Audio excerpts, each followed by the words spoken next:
Tenemos una grata visita hoy en ATP. La última vez nos había visitado en el viejo rueda de prensa, un viernes recuerdo que fue. Prácticamente fue el programa entero de charla. Estamos hablando de Ángel Ciara, que está con nosotros. Fue secretario de Hacienda de la Municipalidad de Rosario y fue de alguna manera quien diseñó la política económica de los últimos 12 años de la provincia de Santa Fe. Con Hermes vino el primero y bueno, y ahora continuando con Gonzalo Sciaglione, que el ministro de Economía estaba dentro de su equipo. ¿Cómo anda, Ángel? Bienvenido. Gracias por estar y por venir. No, gracias a ustedes, como siempre. Hacía tiempo. La verdad que recordás que... Sí, me acuerdo. Como una hora estuvimos charlando. Ese round que vine por 10 minutos y terminamos... Desactivamos el programa y terminamos charlando un rato largo. Pero bueno, eso significa que estamos entretenidos todos, ¿no? Es bueno. ¿Cómo ves el panorama electoral? Hoy usted trabaja junto a Antonio Bonfatti como asesor de Bonfatti, pero fue de alguna manera quien diseñó y marcó el norte de la política económica de la provincia de Santa Fe del Frente Progresista. Sí, no sé si tan así tampoco. Uno intentó poner en práctica ideas muy claras, con una clara orientación política en primer lugar, ¿no? Hermes, Antonio, Miguel ahora, hay una continuidad histórica en el tratamiento de la economía de la provincia en términos reales y de las finanzas provinciales, con criterios que hemos tenido que sostener en contextos nacionales no del todo favorables. Nunca nos tocaron contextos nacionales favorables, ni siquiera en la época de la Rúa tuvimos contextos nacionales favorables, en la ciudad de Rosario primero y en la provincia después.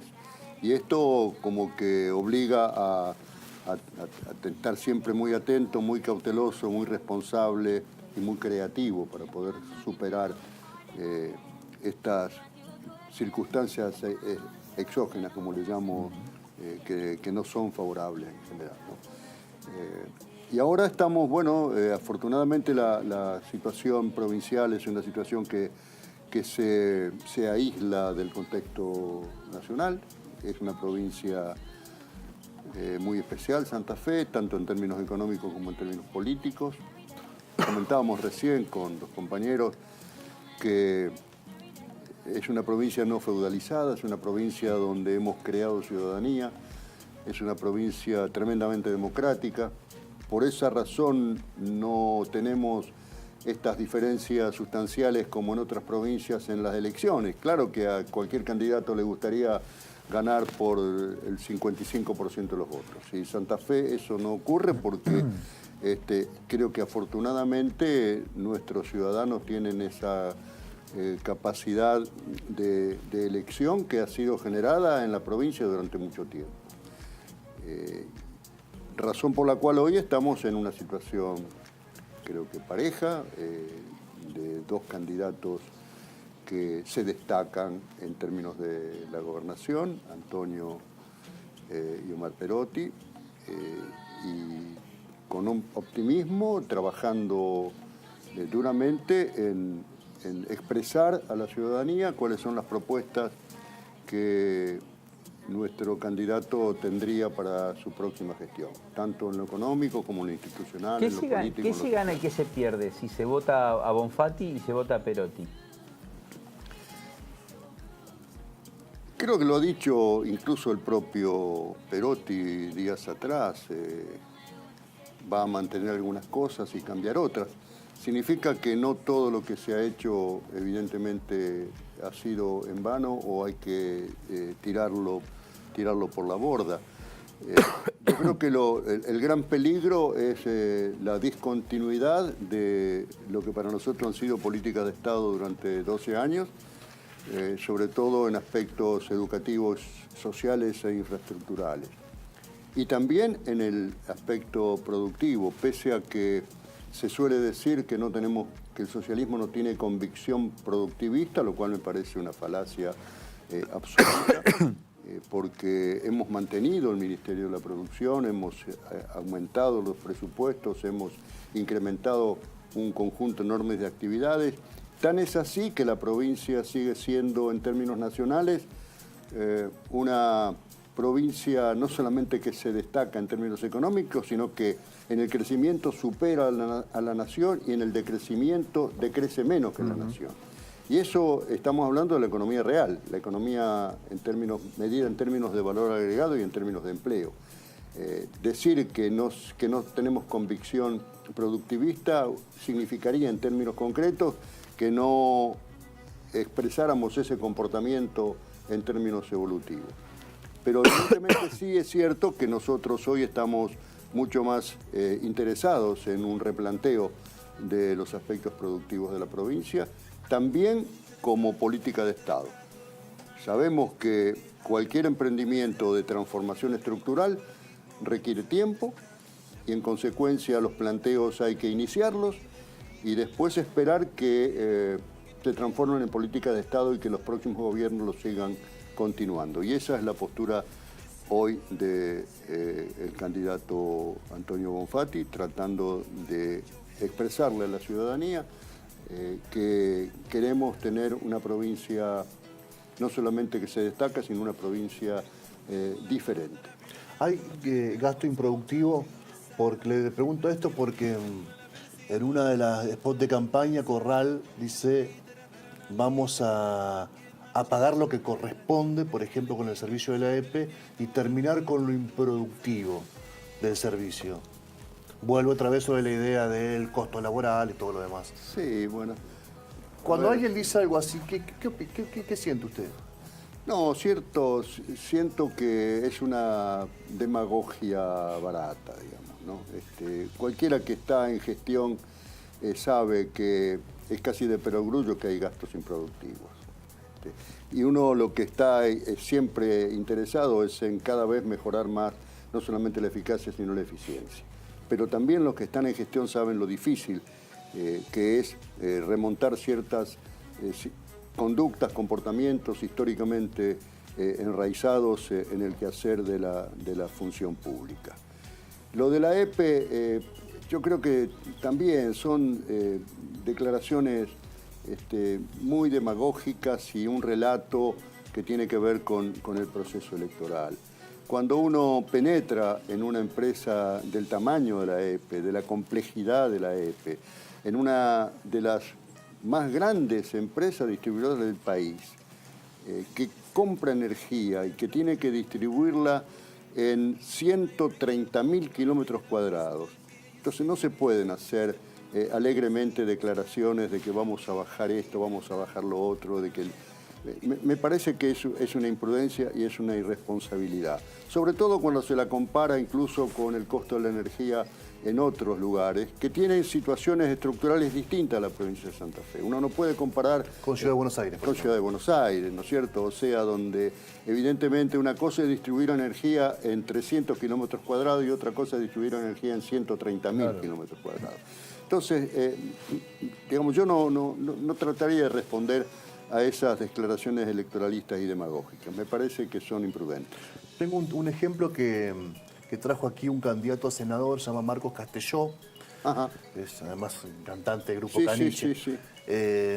Muy interesante el ejemplo que trajo. Él visitó la fábrica en realidad la cooperativa Galetti, de pastas, en Candioti. Una empresa que funcionó con una estructura privada durante un tiempo, se fundió, se cerró y se transformó en cooperativa. La actualidad de esa cooperativa es que mucho le debe a la gestión del gobierno provincial para que sea cooperativa, para abrir los mercados, para abrir la posibilidad de colocar su producto en otros lugares, para apuntalarla, para enseñarle.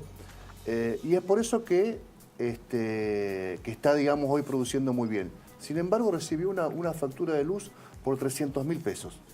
El propio Estado santafesino, es que interesante me parece a mí, el propio Estado santafesino que la apuntaló para salvar el empleo, el laburo, la familia de Candioti, que puso en marcha un emprendimiento fenomenal, al mismo tiempo le pasa una factura por 300.000 pesos que es como un sacudón. Está claro. ¿Cómo se hace ahí? ¿Qué piensa usted que hay que hacer ahí? Es todo un tratamiento que hay que resolver coordinando políticas en todos los involucrados en la promoción industrial. Desgraciadamente, el sector público ha tenido demoras en ayornarse en términos de la resolución de problemas.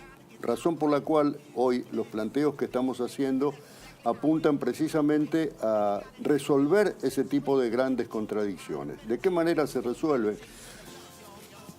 Se resuelven tratando de que cada uno de los actores no actúe individualmente, porque efectivamente la EPE actúa individualmente sin entender o sin leer lo que está pasando a través del Ministerio de la Producción y de la Secretaría de Mutuales y Cooperativas, que alienta la transformación para no perder empleo, que es realmente un tema clave, y ahí entonces tenemos la convicción productivista que tiene el gobierno, que ha tenido nuestro gobierno. Hemos defendido las fuentes de trabajo creando cooperativas y mutuales, como todas las empresas tomadas por los trabajadores o las empresas que los dueños entregaban a los trabajadores para que las pudiesen gerenciar.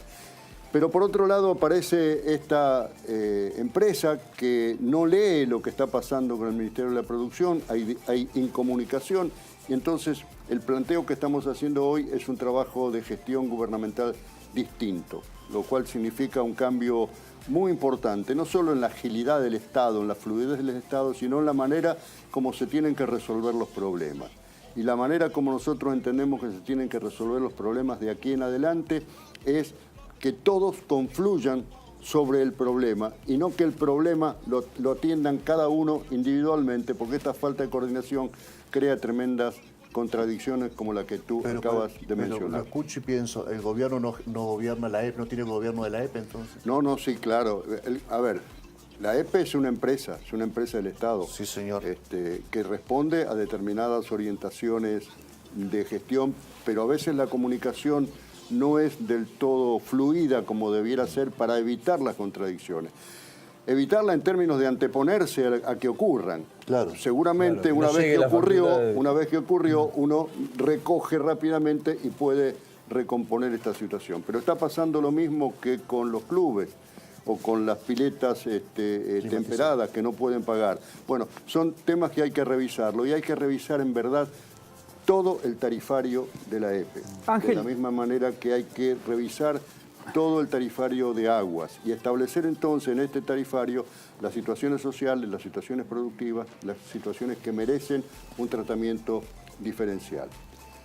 Está dando una pauta, no sé si de lo que se viene si Bonfatti es gobernador, pero por su estatura política y técnica, me parece que es una pauta que Antonio Bonfatti tiene agendada para la próxima gestión esta.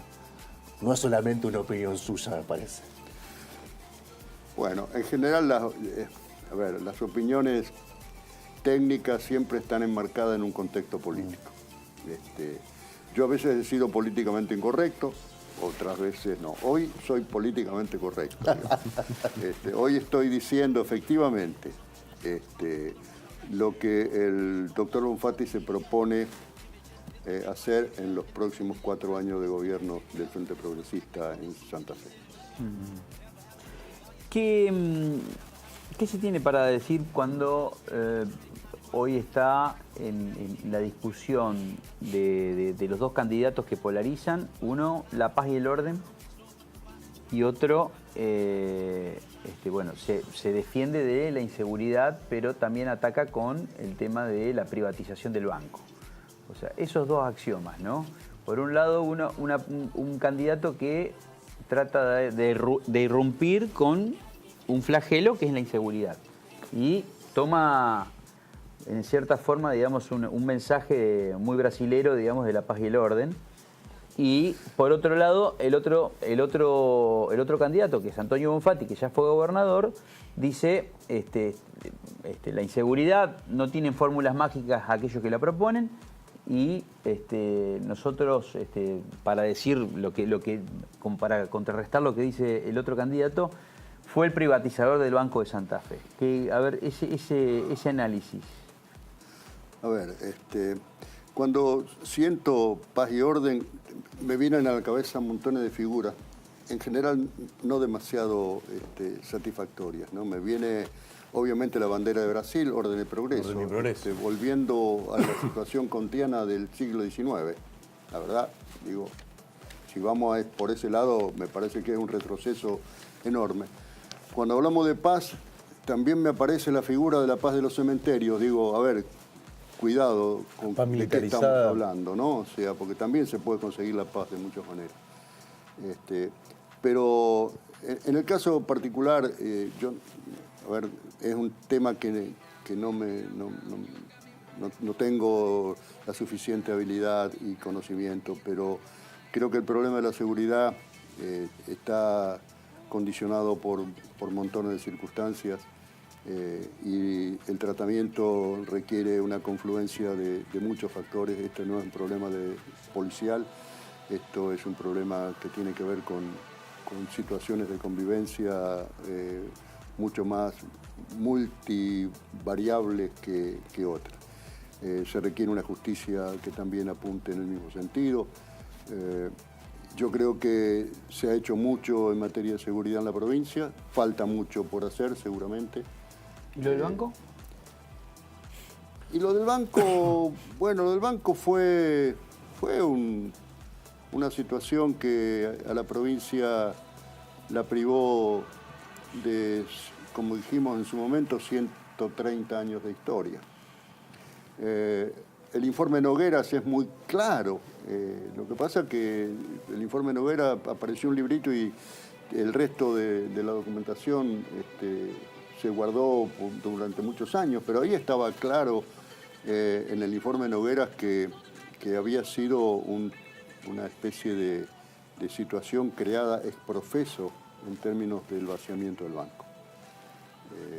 Y obviamente cuando ex profeso... el banco se vació el banco a fue propósito. vaciado, sí, eso es lo que dice el informe Nogueras. El banco fue a propósito vaciado, dejado en condiciones inexplotables, y entonces casi como era una privatización anunciada. Estaba todo preparado para que el banco fuese ¿Y Perotti qué rol tuvo?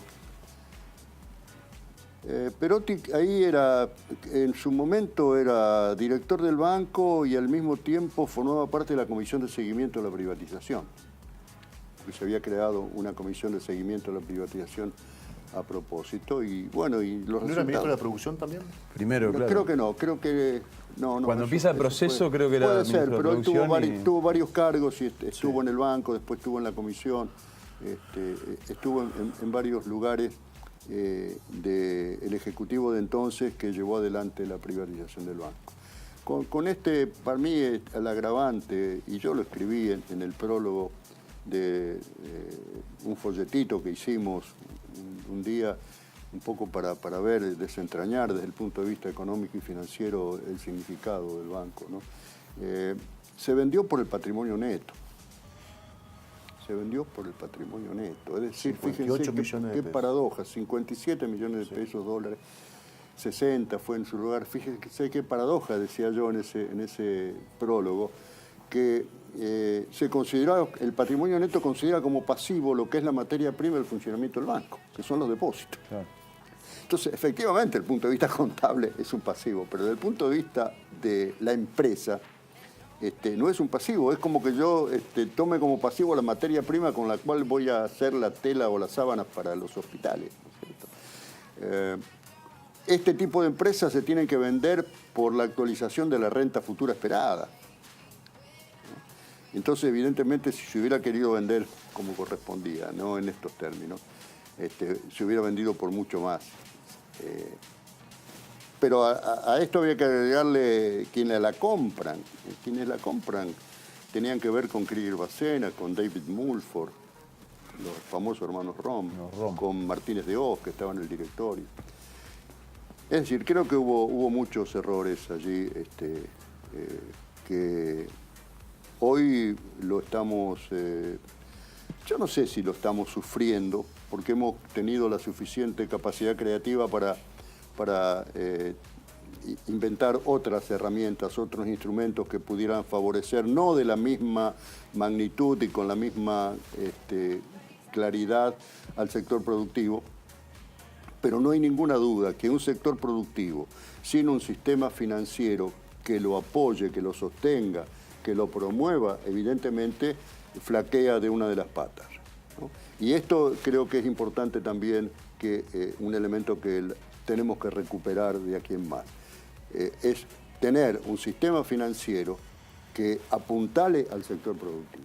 No que se autonomice y que cree valor por sí mismo, no ese es el sector financiero que nos interesa, sino nos interesa trabajar mucho sobre la economía real, es decir, creación de producto y creación de empleo. Pero para esto, si no hay financiamiento de buenos proyectos, evidentemente estamos cojeando de una de nuestras piernas. Y en esto creo que tenemos que ser también muy creativos, y ya tenemos instrumentos que están funcionando. La propuesta es seguir intensificando esos instrumentos para tener al sector productivo con un financiamiento acorde a sus necesidades y a sus proyecciones futuras. Ángel, muchas gracias, Brunet, como siempre. Muy amable. No, La por próxima favor. le prometemos que lo volvemos a invitar de noche. Convidamos a algún aperitivo. Estaría bueno porque además me convida con un mate Medio frío. en Palo Santo. En Palo Santo, Sí, no, sí, realmente. medio flojo el no, mate flojón, de flojón. visita. Gracias, Ángel. Un No, gusto gracias a tenerlo. ustedes como Gracias, siempre. Muy Como amable. siempre, como siempre.